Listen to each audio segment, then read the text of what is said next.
धूम उड़ रही थी, नगाड़ों की गूंज अभी भी हवा में थी।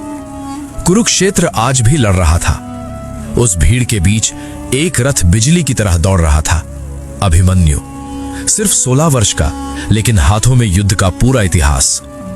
उसने चक्रव्यूह देखा, घूमता हुआ, सांस लेता हुआ, मृत्यु का जाल। और फिर वो बिना रुके भीतर घुस गया। तीर चले, ढाले टूटी, पहली परत टूटी, फिर दूसरी, तीसरी, चौथी।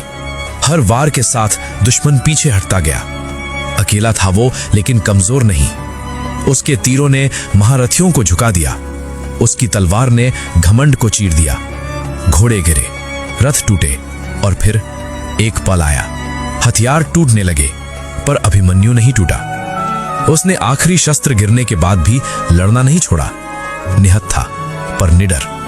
मुट्ठियां चली, पैर उठे, और हर प्रहार के साथ दुश्मन कांप उठा, क्योंकि वो समझ चुका था ये युद्ध जीतने का नहीं, धर्म निभाने का है। फिर नियम टूटे, पीठ पर वार हुआ, एक नहीं कई। दुर्योधन का पैर उसके सीने पर आ गया।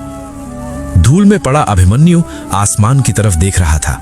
सांस भारी थी, पर आंखें शांत।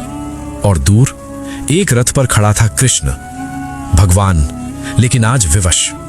आंखों में आंसू थे, हाथ आगे बढ़ा था, पर लीला ने उसे रोक रखा था। क्योंकि अगर आज ये बालक बचेगा तो कल अधर्म बचेगा।